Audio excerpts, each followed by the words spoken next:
summit time. Oh my goodness, you caught me. You caught me. I'm drinking a coffee and it's not even the morning. It's about 8 o'clock at night. But that's what we do as moms, right?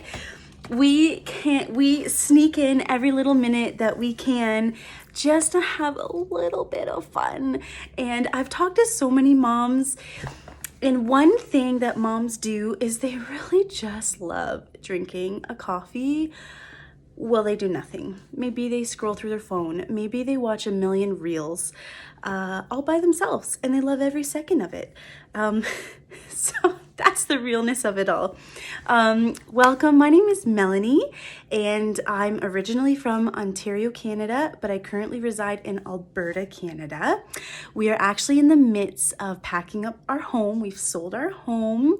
I'm really happy you can't see the other side of the camera because it's a disaster. I'm actually sitting on a camping chair right now, covered by fancy blankets, so you can't really tell.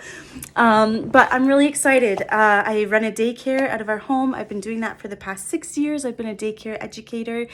I've graduated, got my early childhood certification, and I'm currently enrolled to become a parent coach. When we sell our home, we're going to escape to Florida for 6 months, and I'm going to focus on growing my knowledge and my business and what I'm passionate about and sharing it with the world. So one of the things that we have been learning about in my course is something called play languages. And I know, honestly, when I first heard the term, I was like, what? Like, how? Play is just play. How can there be a language with play? I didn't really understand the concept. I guess the way I kind of make sense of it is it's sort of like, in my mind, love languages, but for kids. Except the twist is that play languages very much apply to us adults as well. And if we can understand our own play language, we can better understand our child's play language. And if you're feeling a disconnect with your child, I think if you're able to understand your play language and their play language, and especially if they're different play languages, you'll be able to connect with your child a little bit better. An example I use is maybe you're somebody who loves touching, cuddles, all the, like you love it. Of course, I mean, we're naturally like that with our kids anyway, right? But what if your kid hates that? They pull away. They're like, no, mom, I want to go kick my ball. And you're like, gosh, what am I doing wrong? Like, you don't love me. And then you just feel like, oh man, I'm a bad mom. Why doesn't my kid want me? Well, that's probably because you have different play languages. So let's dig into it. So we're going to start with a couple of questions. We're going to get you thinking here. Can you, when you look back on your childhood as a child, can you remember how you played? How did you play as a child? What brought you joy in your play as a child?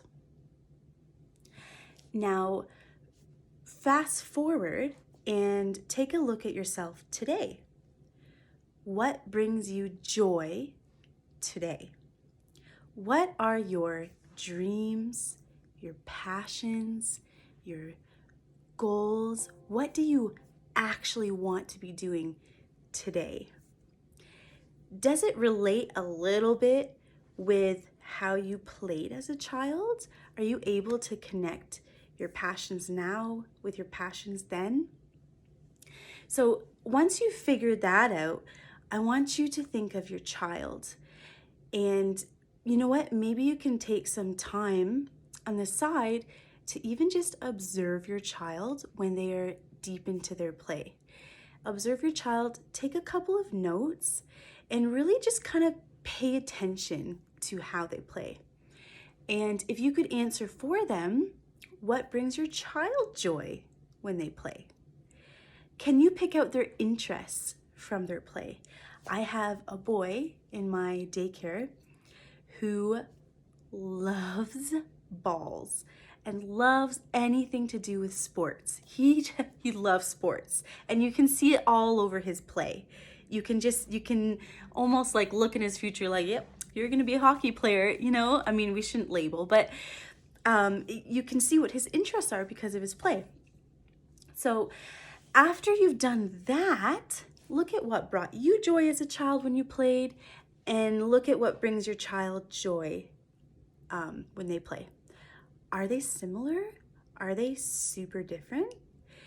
And that could be that maybe you have a different play language, and that could be a reason why you might feel some disconnect with your child.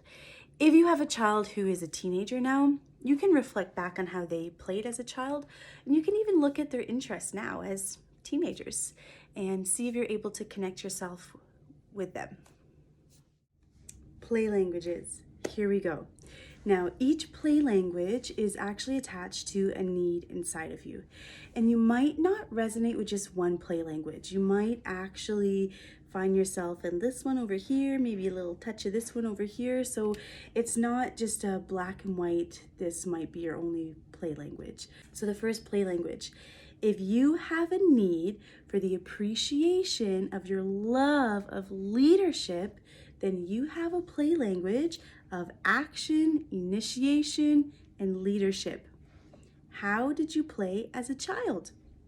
You love to gather your friends and be a leader. So you'd gather your friends and say, okay, it's follow the leader time, follow me. And you wanted to be the leader every time. Or, okay, we're gonna play teacher now. I'm the teacher, you're the students. Or I'm the mom and you're the child. You were naturally taking that role as a child. You may have been wounded or disconnected from your inner child if you were told that you were too bossy or too assertive. You were afraid you would drive people away because of your bossiness, so you disconnected from that. How can you fulfill your needs and reconnect to your inner child as an adult? Maybe you could become the facilitator of a group, you could be a coach, you could be a teacher in any area. Play language number 2. If you have a need for lots and lots and lots of cuddles, you may have a play language of touch, cuddles, and coziness. This is like what we talked about earlier. I just want a hug. Maybe all of us moms have that. I don't know. You love to hold hands with family members. You love to play games that included contact with your family members or kids or whoever. Maybe you like to play games like round and round the garden like a teddy bear, wrestling, story time before bed, you're sitting on somebody's lap, and morning snuggles. That is how you love to play. You may have been wounded or disconnected from your inner child if your attempts for physical contact were shut down. Maybe the adults in your life didn't have that emotional availability to give you the touch and the contact that you so needed. Maybe these adults in your life were raised in a way, it goes through the generations. Maybe they were raised in a way where touch and cuddles and the expression of love wasn't as widely accepted. So they weren't able to give that to you. So maybe instead you cuddled with your teddy bear. And perhaps as time went on, you began to get more connected to possessions. Maybe as you became an adult, you got addicted to shopping and you got addicted to stuff because that gave you comfort. That in an unhealthy way, you thought that it fills that void of emotional connection that you need, but it's not filling the void. How can you fulfill your needs and reconnect to your inner child? Give yourself the attention and the affection that you need. Go get a massage. Offer and ask for hugs. Find a way to emotionally connect with your kids. Maybe you could build a big cozy fort with them, throw some pillows in, and get in there and just enjoy your kids jumping on you and touching you. Play language number 3. If you have a need for time to spend learning and sharing your knowledge with others, then you have a play language of learning and teaching. How did you play as a child?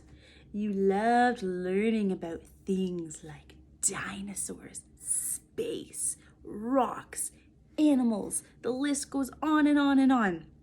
You would learn as much as you possibly could about one subject. I've seen a lot of kids who loved like dinosaurs, and then you would want to share your knowledge of that subject with adults. So, hey mom, did you know that this crazy looking dinosaur over here is actually called a Saurus? I'm always blown away by the things that kids know, or like being able to name the stars and all that stuff. It blows me away. It's quite incredible. You may have been wounded or disconnected from your inner child if your desire to know deeply and have all the answers to all the questions was too much pressure and it was too stressful for you. You had an intense need to be right, and you didn't have an adult to guide you through this intense need to tell you like, hey, it's okay if you don't know all the facts. You don't have to know it all. As a result, you suppressed your desire to learn and communicate what you learned. How can you fulfill your needs and reconnect to your inner child? There's nothing wrong with wanting to share facts with the world. Find a group of people who want to learn from you. And in today's world with the internet and social media, that is so easy.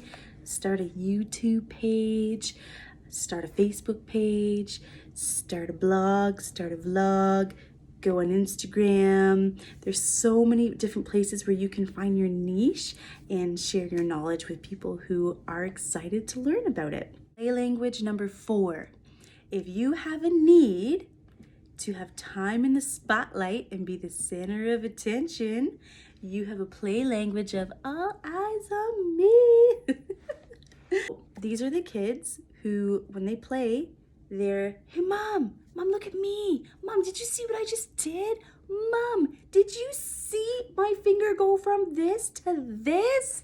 That's all eyes on me play. And there's nothing wrong with that. I feel like there's like a bad, I think people might think it's like a big ego or being conceited, but it is actually just a part of who you are. That's your play language, and there's absolutely nothing wrong with that.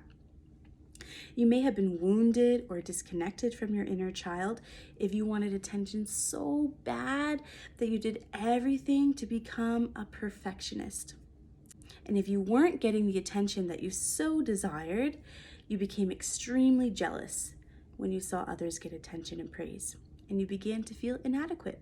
How can you fulfill your needs and reconnect to your inner child? As an adult, this is kind of easy because when your kids are younger especially, they are all eyes on you.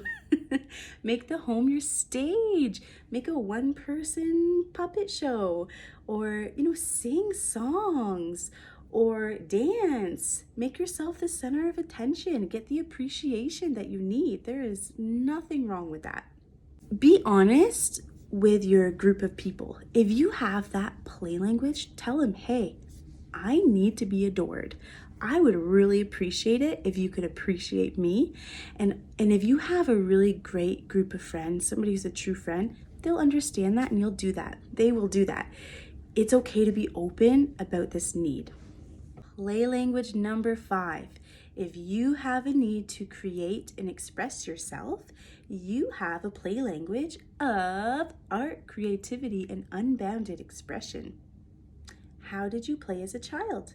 You loved creating things without an end result. You love to get messy. You love to eat everything.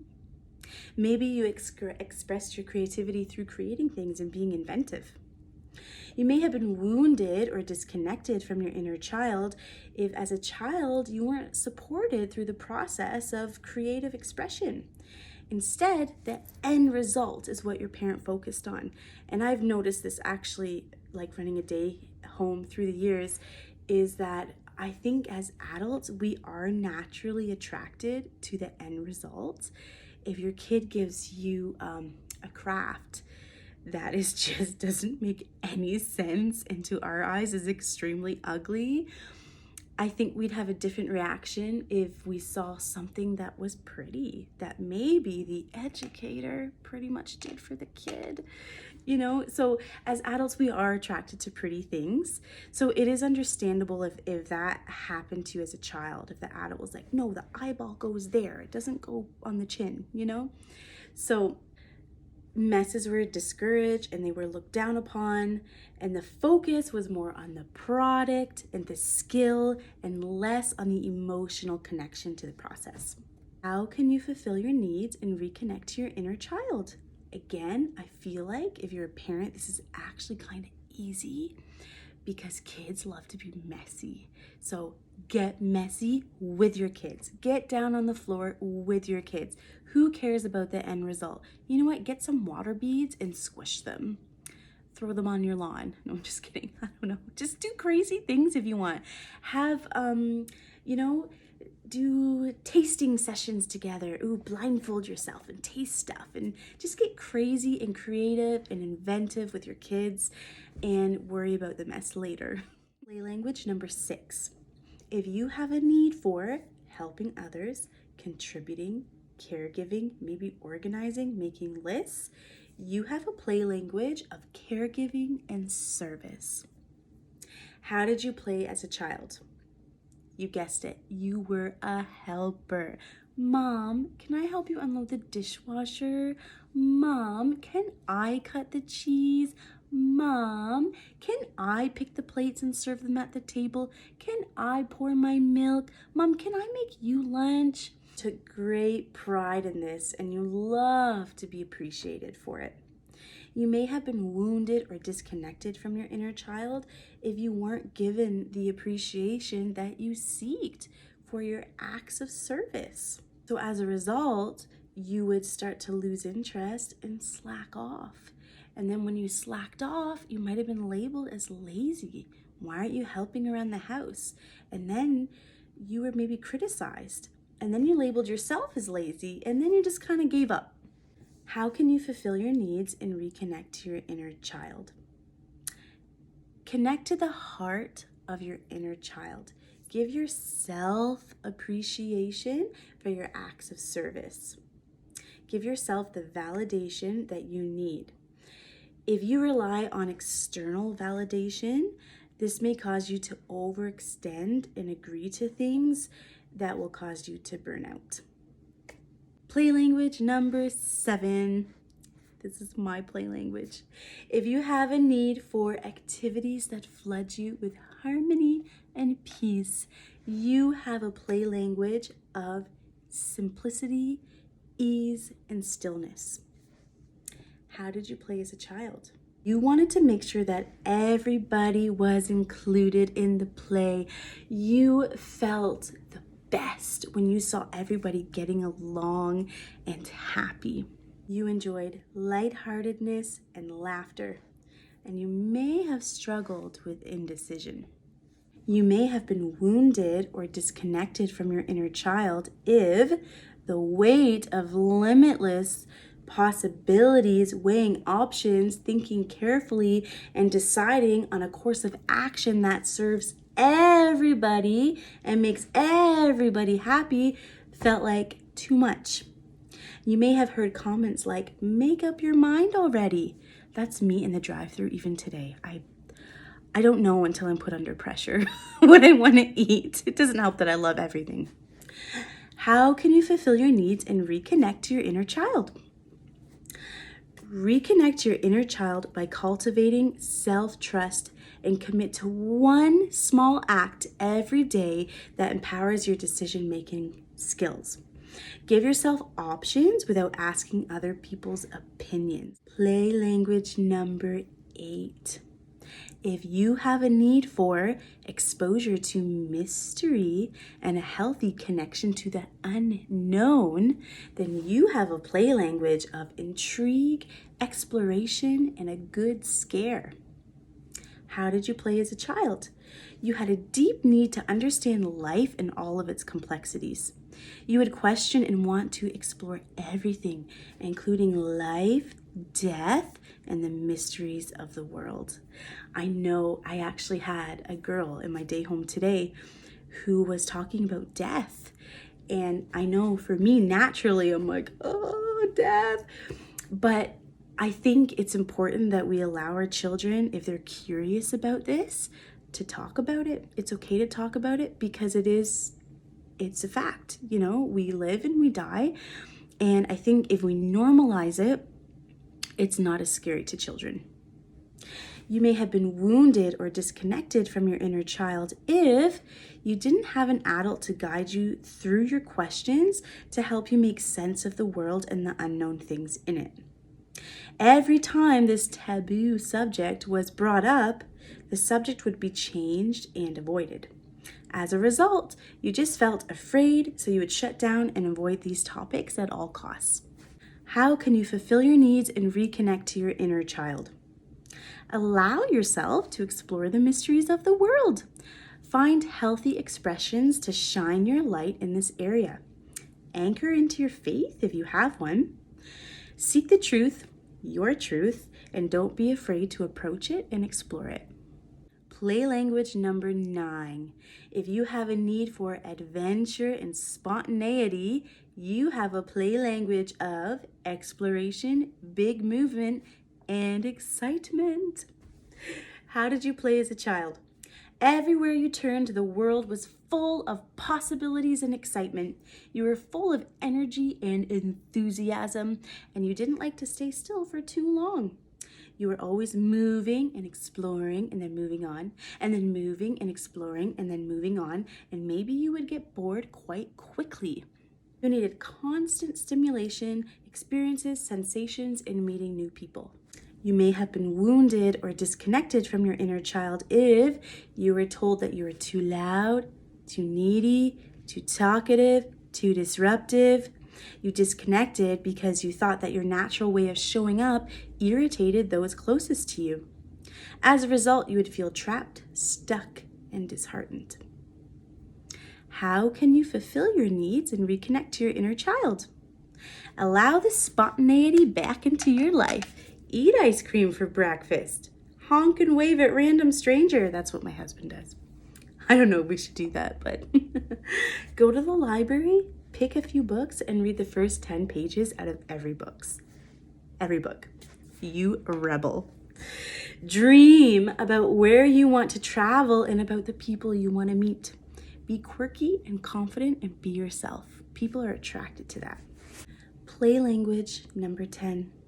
If you have a need for a slow, steady rhythm, long, lazy days at home, and a day planned ahead of time, you must have a play language of order, structure, and dependability. How did you play as a child? You may have been an observer, actually. You needed time to warm up. You moved intentionally through a chaotic world. You may have been wounded or disconnected from your inner child if you were labeled as shy or cautious, which wasn't true. You needed an attuned adult to advocate for you and remind you that your strength lies in your willingness to move intentionally through a chaotic world. You wanted to fit in, so you ignored your practical nature. How can you fulfill your needs and reconnect to your inner child? Allow yourself to embrace your natural tendency to shine as a beacon of light through your commitment to your responsibilities and your path.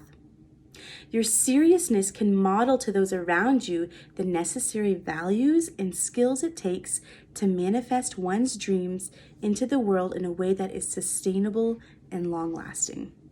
Play language number 11. If you have a need for originality, silly time to pretend and imagine new and impossible heights, you must have a play language of quirky silliness. There is such a thing. How did you play as a child? You were naturally eccentric. You shone your light as a child by expressing your individuality by any means possible. You had your own unique way of navigating the world. May have been wounded or disconnected from your inner child if your unconventionality may not have been understood or appreciated. You might have been called the black sheep or the weirdo. Your unique ways were not accepted, so you just tried to be normal by burying your true self. How can you fulfill your needs and reconnect to your inner child? Shine your unconventionality. I had trouble saying that earlier. I had to edit it out. Be weird, wear bright colors, make up silly songs, dye your hair crazy colors. Believe that your quirks can bring you closer to love and affection versus separation. And last but certainly not least, maybe this is you, play language number 12.